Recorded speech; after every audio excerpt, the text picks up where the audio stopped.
Hello, everybody, and welcome to part 2 of this constrained optimization video series. So, in the first part, we went over kind of the theory behind constrained optimization. We presented a very simple problem, and in this part, we're going to actually go through a code. We're going to show some code that actually accomplishes or solves this problem.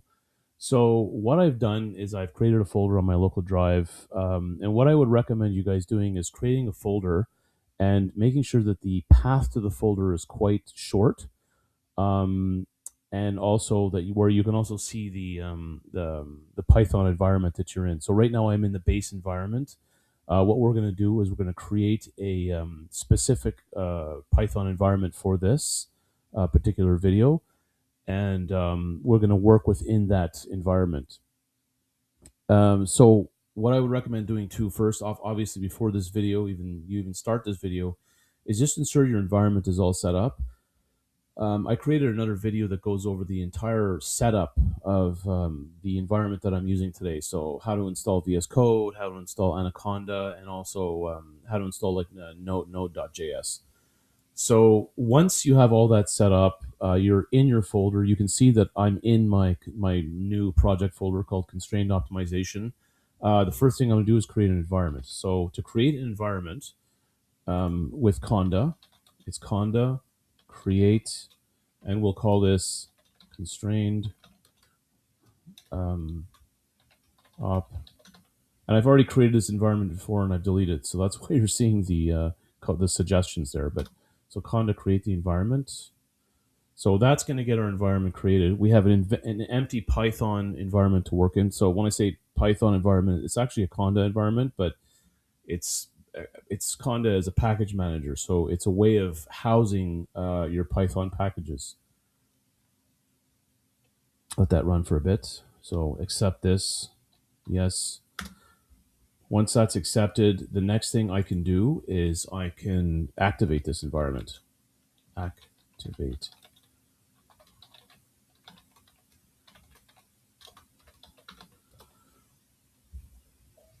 So now that the environment is activated, I'm ready to start installing Python modules within this environment, right? So a Python environment, all it does is it houses your various modules that you're going to be using for your project. So it's always good to create a specific environment for each project. Sometimes you can share environments across different projects if they're very similar, but you don't want to end up with environments that are too bloated. So the next thing we're going to do is we're going to install Conda. We're going to install Django. So you're going to run this command.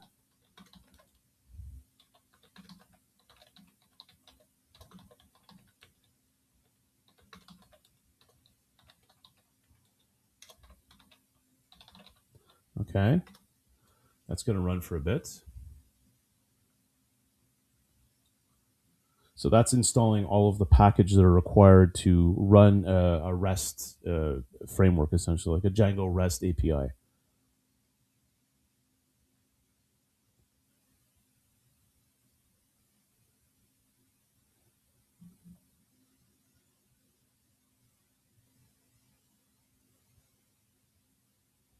Now, it's solving the environment right now. So solving the environment means that it's looking for conflicts and package dependencies within the projects and conflicts in those dependencies. So it's really important that's why you create a specific environment, a specific Python environment for each project you're working with, because the bigger the package, the bigger the environment, the more the solver has to work to resolve all those interdependencies and conflicts and things like that. So it can take a lot longer to run your project. So now you can see that I am, within the constrained op environment, Python environment. I'm still within my folder, my project folder. So, and then what I have now is all of my packages installed. I have nothing set up though for my project. So the next step to do is essentially just create the project.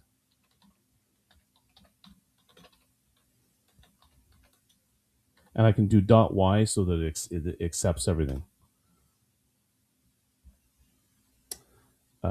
Whoops, I made a mistake here. So this is start project here.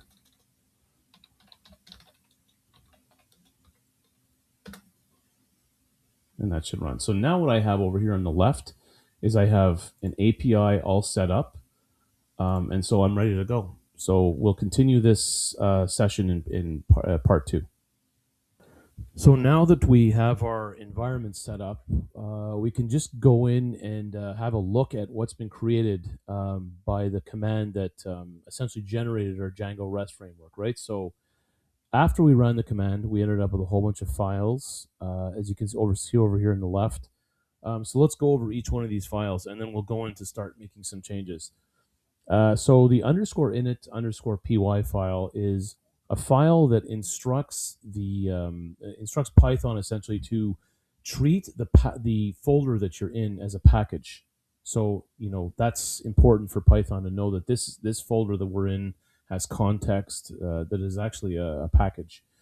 ASGI.py and WSGI.py are entry points. And so one is more focused on the asynchronous aspect, and one is more focused on the synchronous aspect. So WSGI.py is more synchronous. So our REST framework is going to be synchronous for now. But obviously, the asynchronous aspect is very important, and we'll look at that in other projects for sure. But suffice it to say, they're just entry points, and there's nothing we need to do to change in those files right now. Settings.py is project settings, and urls.py is kind of like the address book of the REST the REST application, right? So all of the routes are going to go in there, and if we want to add a new route, if we want to add a new function to our REST API, it will go in there. So the next thing we're going to do, guys, is set up our settings.py files. So as mentioned, settings.py contains all of the settings for the application. And it contains an area here called installed applications. So we're going to add two things in install applications. One is REST framework, and the other one is API.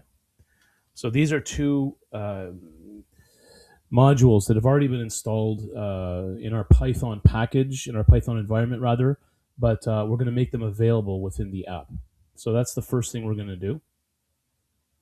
So REST framework, this will give us access to features like serialization. API indicates that we'll be using features such as routes. So the next thing we're going to do after this is create a file called serialization.py. So this is going to contain our serializations. Serialization.py. So serializations are a way of transferring data that's coming from an API into mapping it into a class, right? So we want to map this into a JSON class. So we're going to start off by defining our serialization from the REST framework, our serialization module from the REST framework. And these serializations are not database serializations. They're just simple serializations that we're using within our applications. So we don't need to worry about any we don't need to worry about any database access or anything like that. So these are just in-app serializations. So we're going to just define a class called test params serialization serializer, and pass in the serializer as an object. Serializers dot serializer.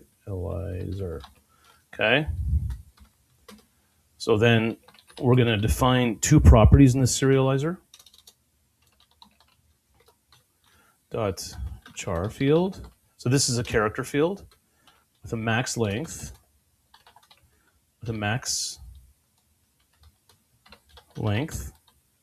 equal to 250. Okay. And we'll define one other field, a content field. So what we're doing here is we're just testing.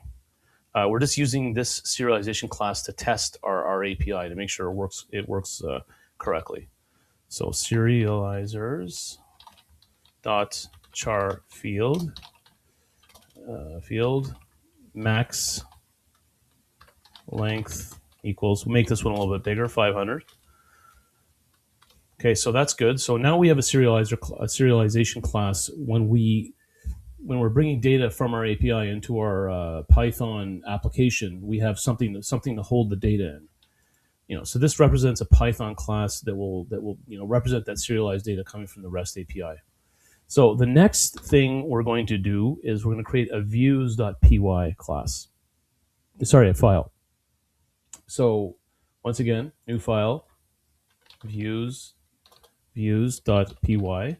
and this is going to hold all of our essentially our business logic. So we're going to solve the problem that we're going to solve is going to end up in the views.py in one of these functions that we're going to add in there. So in the views.py class, there's a few more from imports we have to do. So REST framework decorators import API underscore view. Okay, so from REST framework response import response from REST framework import status, and then from serializers dot serializers rather import test params serializer. Okay, so that is going to import the serializer that we just created. So in serialization right here, we're actually, let me rename this file so it's correct. Serializers like that. Okay, so then we're importing the correct file. So serializers is the name of the file. So dot serializers, that's the name of the file. Test param serializer is the name of the serializer that we've defined in here. So now we have all of our imports set up. So these imports are essentially imports that we're using, like the response object, status object. Status is what the view returns in terms of status. Could be a 201, could be a 400, could be a forbidden, could be a success. So all these different status codes are embedded or encoded within this file. And decorators, this will enable us the API view. The API view import essentially is going to allow us to use post and get and things like that. So the next step we're going to take is we're going to create a function, API view.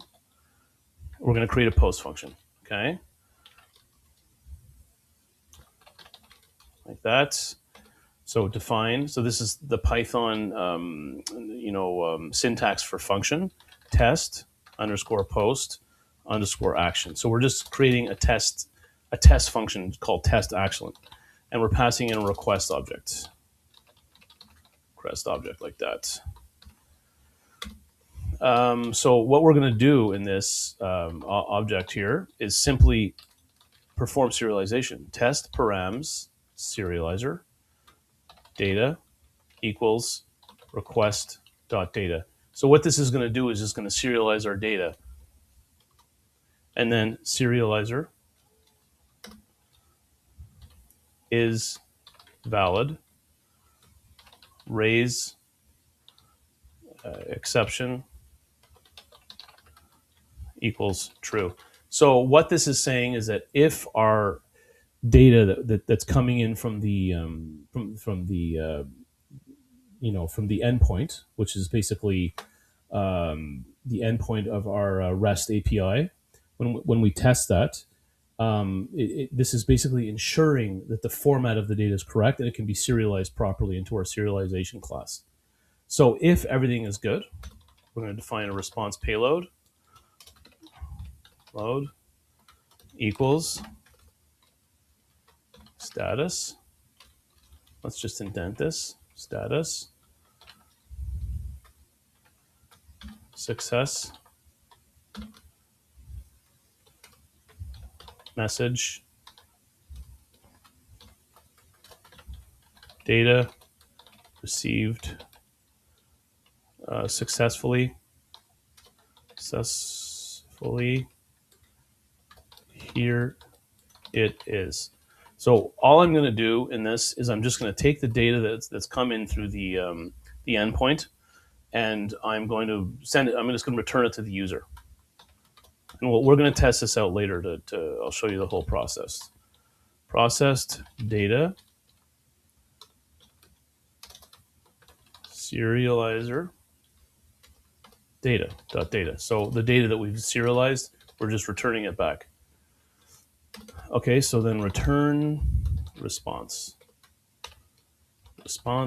payload. So all we're doing here, guys, and one more step actually, is we're going to say status equals status HTTP 201 created. So this status object here is what was defined, as I mentioned earlier, like within the status import that we used. So we've set everything up from a perspective of the view. So now what we have to do is we have to move on to the urls.py. And finally, what we have to do is we have to import from .views, import test post action.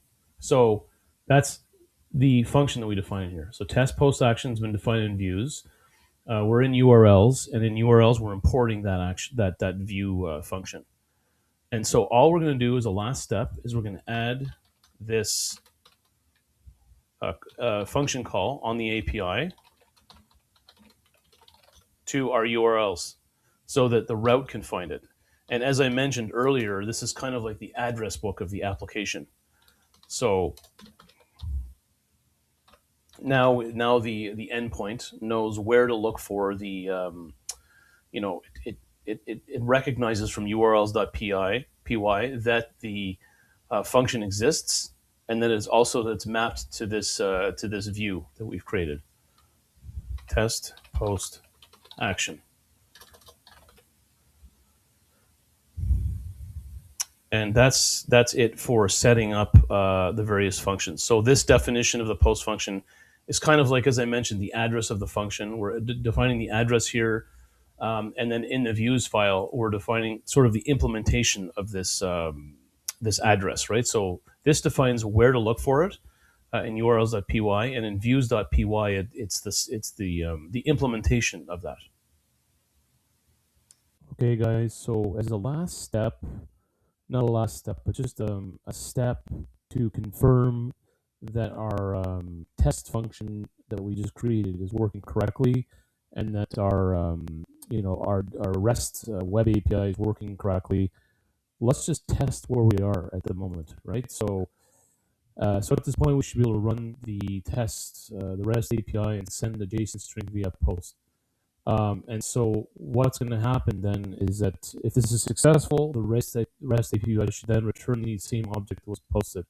So I wouldn't normally do this in a real world situation. There's no real reason to like send a JSON string and then have it serialized and return it to the API.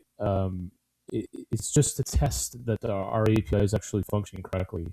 So when we get into the constraint optimization problem, we're obviously not going to return the what we sent to the server back to the user. That wouldn't really make any sense. So, but this is just a test that our API is working correctly. So the first thing we're going to do is run this command, Python. At this point, our everything is set up correctly. So we should be able to do this. And so what this is going to do is going to start a development server. And this development server is not something that you ever see in a production environment.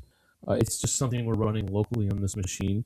In a production environment, usually what you'd have is like you have Gunicorn running Python as an application server, and you'd have like a reverse proxy like Nginx, which is a good combination for like a Django REST framework. Excellent combination. But since we're just running this locally, we don't need to worry too much about those, like installing all that stuff just yet. So you can see here that it says you have 18 unapplied migrations. Your project may not work properly. that's really only if I was using, if I was accessing a database, like if I was, I had database models that needed to be migrated or something. To get rid of this message, I could run a command just to run some migrations. But in this case here, it doesn't really matter. So what I'll do is I'll open this up in within the application environment, and then I will go to, if you come here, you see our routes. We have API test action. So let's just take this route here, append it onto this instance that's running right now. And then we get to our post action that we created, right? So we created this function test post action. We set up the URL, urls.py, and then we set up the view. So everything should be ready to test. So, but what it's expecting is it's expecting a JSON object that we defined, and that JSON object was, is a specific JSON format, right? So, and what it was essentially like it's just a simple JSON object that has like a title and a content, right? So let's put that JSON object in here and see if everything's working correctly. So we can just put title. So it's expecting title. So you can say, migrate title, and then it's expecting content like this. Content, and then like this, and then you can say my great content, exclamation mark, close with quotes, and then you can end like that. So this is a string that is going to be serialized into a JSON object inside the REST API, right? So the whole point of the REST API is to, as a first step, is to take data that's coming from either a get or a post action on the endpoint and serialize that into a JSON package. So if it was a get, you wouldn't be doing serialization because get, when you're calling an endpoint with get, the parameters are in the URL. But in this case, it's a post. The parameter, the content, the payload is in the body. So that's why for post actions, you see the content is usually can be defined by a JSON object, and it's in the body of the payload. So if I press post here, you can see that I get back migrate title, migrate content. So we can see that the JSON payload was sent via post to the endpoint, and the endpoint returned exactly what we sent to it. So that verifies that the test worked correctly. Okay, guys, so as the final step to this process, we're actually going to solve the optimization problem now using Python, right? So we've gone through the steps of getting our view set up, our URLs, our serializers, and kind of dug in and understood all those concepts. So now that we have all those concepts understood and all kind of the infrastructure set up, we can actually get into it and solve the problem. So the first thing we're going to do is we're going to run conda install scipy. Okay, so that's going to get us set up with the correct library that we're going to use to run a program, a function called linprog. And linprog will enable us to solve the problem, essentially. So the whole goal of this is to get all of the parameters from the Django REST API into linprog so that linprog can solve the problem. So after that, we're going to go in and create a new serialization class. So we have this class here, test param serializer was just used to, as I mentioned, to test serialization in a very general way. But now what we're going to do is we're going to create a class, the serialization class, that's going to allow us to bring the correct parameters in from the Django front end. And these parameters are going to be used for linprog, essentially. So what we need, and I'm just going to show you guys first off what the class needs to look like. We have an objective function, and this is a JSON structure. So, and it looks something like this. So this is the pattern of the JSON structure that we need. So we have objective function, we have left hand inequalities, like this. Oops. And we have a two-dimensional array here, right? So C3. And I'm going to explain this whole thing after I get this array plugged in here. C5, C6. And then after that, we have the right-hand inequalities.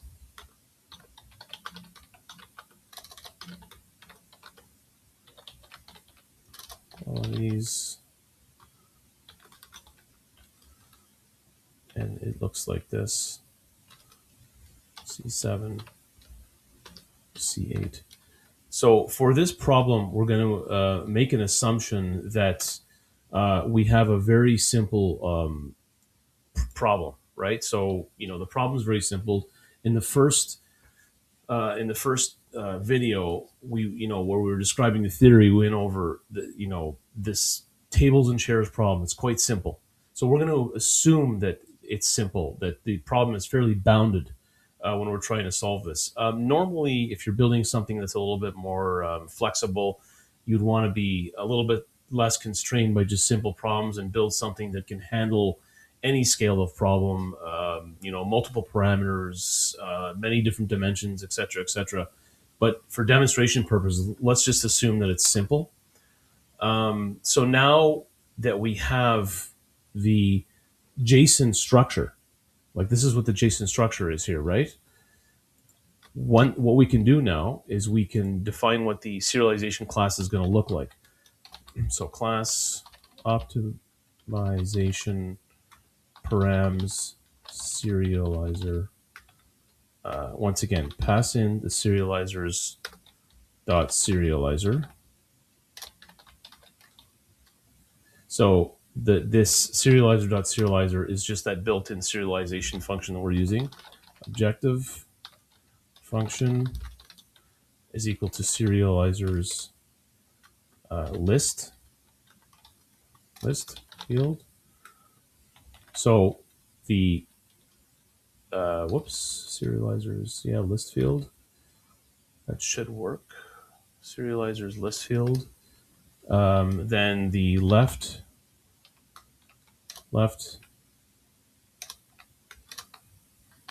and inequalities serializers list field, and then child equals serializers list field.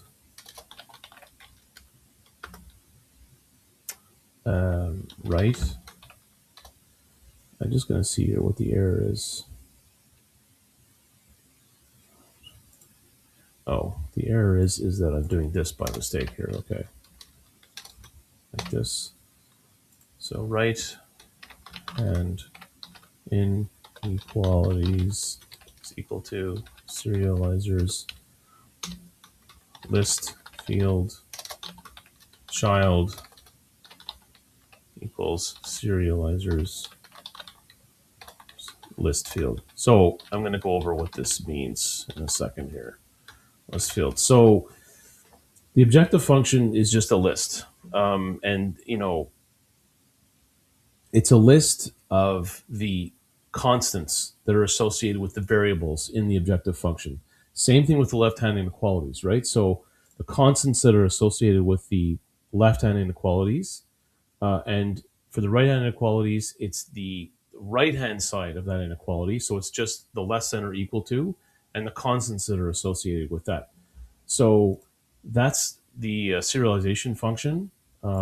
When you see child here, that means that it's a list within a list. And this is kind of a bit more of an elegant way of doing it, so that it's that the equality here, like this, the serialization process is flattened out nicely. So the next thing we're going to do is we're going to write the optimization function. So this is, I would say, the meat and potatoes of the entire of all the videos is the meat and potatoes is really the optimization function, right? So the next step to do that is create a new file. We're going to call this file optimization.py. Okay. Within this file here, we're going to get our import set up. SciPy optimize import linprog. So linprog is the function we're going to use to run this optimization. So def optimize. So here's the entry point to our function. Okay, so I'm gonna write some notes here so you guys understand what's going on. To maximize profit, we multiply coefficients by -1. So the linprog function in general assumes that assumes minimization. Its base functionality. So what we have to do is we have to invert the values of the objective function to negate them essentially, so that it will maximize instead of minimize. So C is equal to minus X for X in P objective function. So here we're accessing the objective function, the objective function property of the serialized object, right? So we've already created our serialization array, serialization object, and this is the objective function property within that object. So let's put step 1 here. Step 1. Now, step 2, define left-handed hand side LHS coefficients. So now we're defining the left-hand side coefficients for inequalities. Let's get rid of the space here. Okay, so that's the next step. So A, very simply put, A is equal to P, getting that left-hand inequalities property.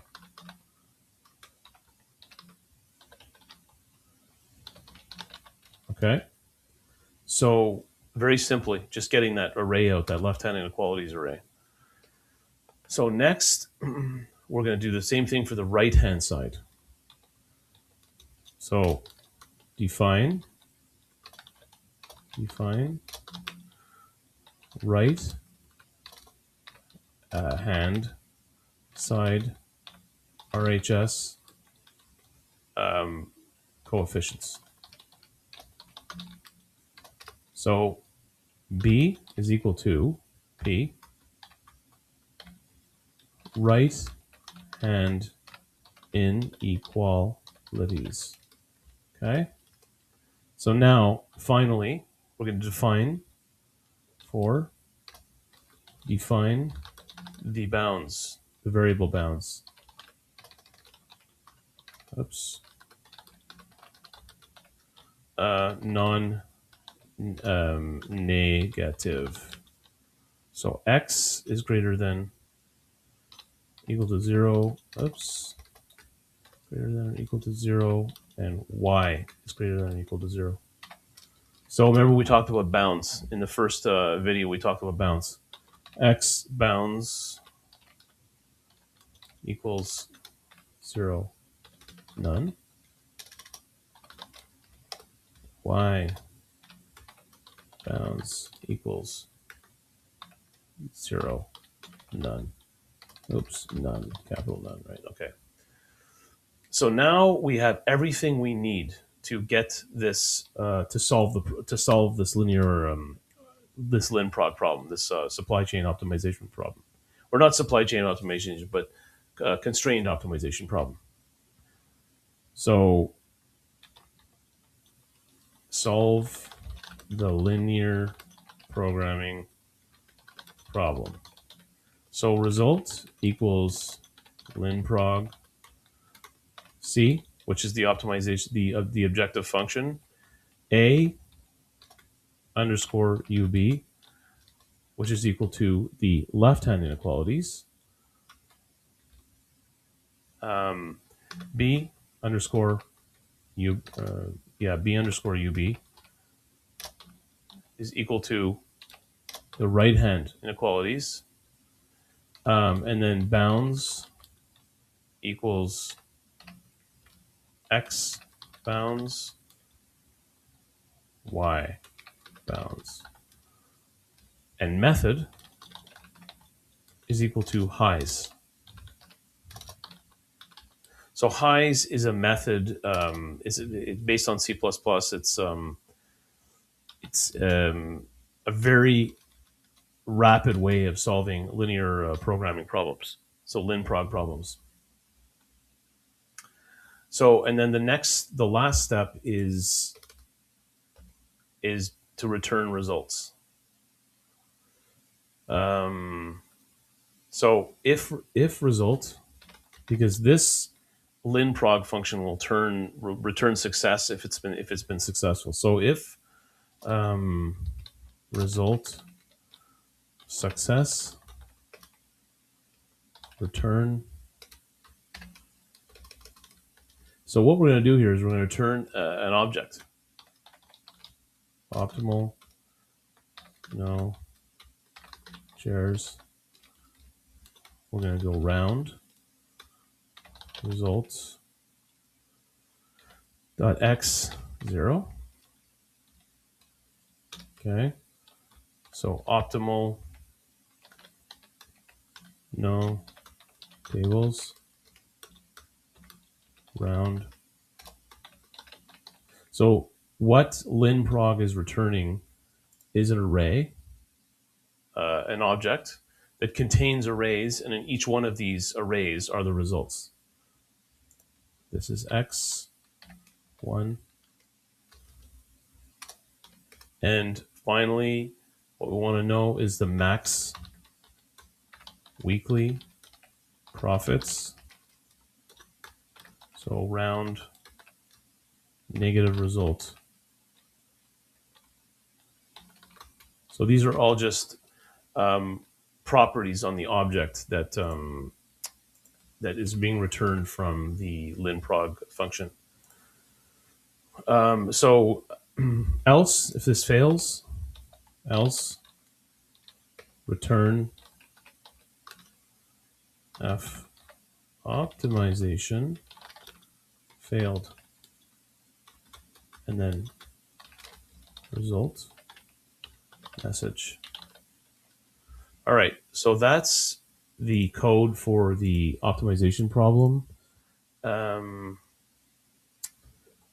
What's the problem here? We have expected this, right? Okay, so there you go.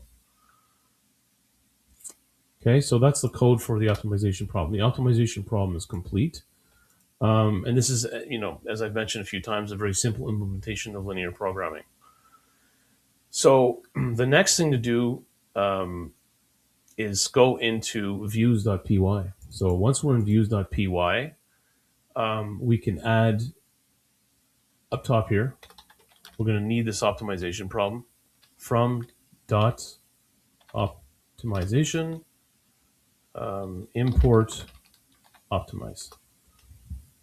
So now we have access to that particular optimization function. So we're going to add a new, we can just copy paste this. We can add a new API view here. And then we'll go in and we'll add to urls.py. So it's a post. The function, we'll call it run optimization. We need a serializer because the data that's coming in from the endpoint needs to be serialized.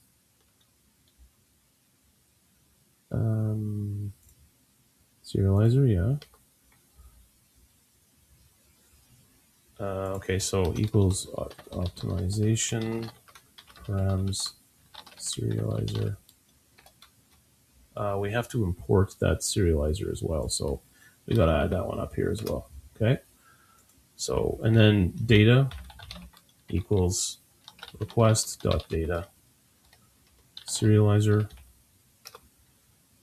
is valid. So same approach as when we ran the test earlier. Raise exception. Very standard way of doing this. Equals true. So result equals optimize. Oops, optimize. Serializer validated data.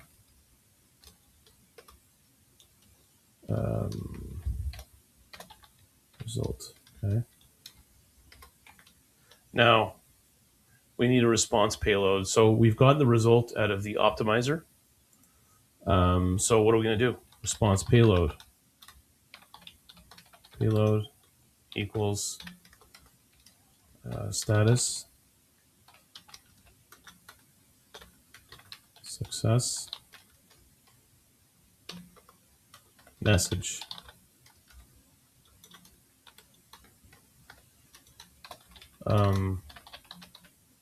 Optimization succeeded. Succeeded. I think it's like this, right? Succeeded. And process data result.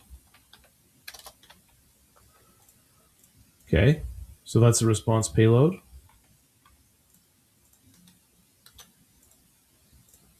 And then the last step we can take is make sure there's no syntax errors. The last thing we can do is just return this to the end user. I'm just going to copy paste this. Nice and quick. Response payload.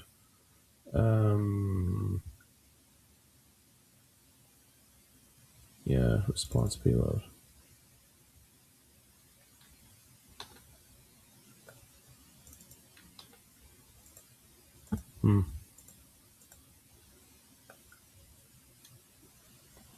Response payload, yeah. Sometimes with Python, you have to always ensure that you're properly indented. It's an indented language, so if you're a little bit off in your indentation, sometimes you get some syntax errors. So that's about it, guys, for that aspect. We have the responses done. So last thing we need to do is hit up the urls.py and just make sure we have that URL path installed. Like as I mentioned, this is the address book of the application of the REST framework. So we're going to put run optimization here.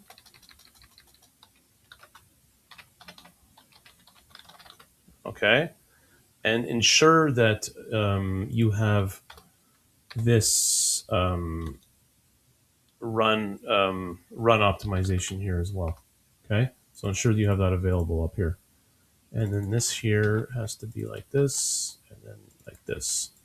So just correct everything. So that's it, guys, for the setting everything up to make sure you have your optimization code all set up. We coded the optimize function. This is just passing in the serialized object that's coming from the endpoint. So the serialized object is this object here, optimization param serializer. So it's a serialized class that's coming in from the endpoint. The endpoint is just a string, so we're passing in a string from the endpoint. It's being serialized and then passed to this optimization function, and then the the URL, the endpoint, it's being passed to the view, to the optimization function, and the result is going to be returned. So the result is just being passed through as optimal number of chairs, optimal number of tables, max weekly profits. So we'll move on to testing now. Okay, guys. So the last step is to test the constrained optimization problem. So we have everything set up. We've coded our view, our URL, urls.py, our serializers, the optimization problem itself. Everything's set up. So what we'll get to doing is just running our server. So with the same command that we used for the first test, manage.py run server. So that'll start our server. And with our server started, we can navigate to the, I'm just actually going to copy the API run optimization function that we created. So we can just append that onto the URL at the end. So we'll navigate to our server and navigate to this new run optimization problem that we created, function that we created. And what we're going to need to do here is use a JSON object that is represented by our serialization function that we created. So if all goes well, when we input this JSON object, it will return us the solution to the problem, essentially. Maximum number of chairs, maximum number of, optimal number of chairs, optimal number of tables to reach a profit, to maximize the profit, essentially. So what we'll do is we'll create this JSON object here, as defined by our serialization class, right? And so you'll notice that this what I'm inputting here is exactly what we discussed in the slides in the first video, right? So it's the solution to the exact problem that we discussed. So that's the objective function, left hand inequalities, okay? And so that's the two-dimensional array. 520 in here, and 10, 15. So this is the exact two-dimensional array of the left-hand inequalities, right hand inequalities, and the right-hand inequalities are simply put as 400 and 450. So these are the inequality constraint values, right? So that's good. Close the bracket here. So objective function, left-hand inequalities, right-hand inequalities, and we're all set.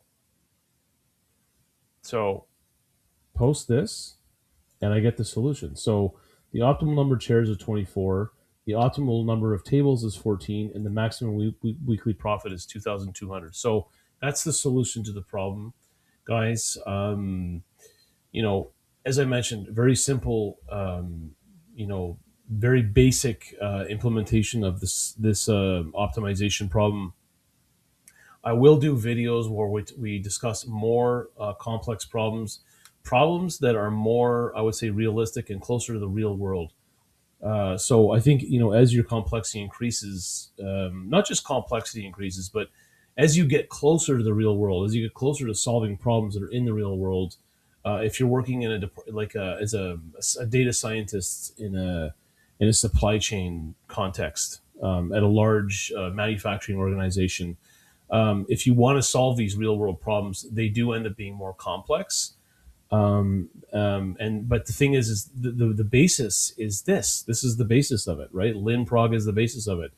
LinProg can handle much more complex problems, huge arrays, many left-hand inequalities, many right-hand inequalities, multi-dimensions, so depending on the type of problem. So when you're given, I think the most important thing is that when you're given such a problem in a real-world context is to be able to identify the various dimensions of the problem and the various kind of constraints of the problem. And that can be a little bit hard to work out, right?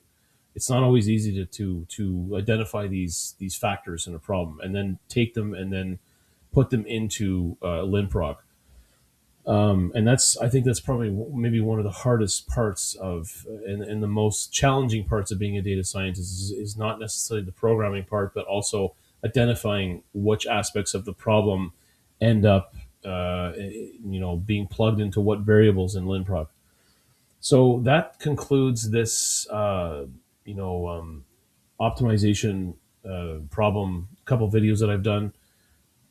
Please like and share and subscribe to my channel. There's going to be a lot more stuff to come, and with that, I'll close it out. And thank you very much, guys, for listening.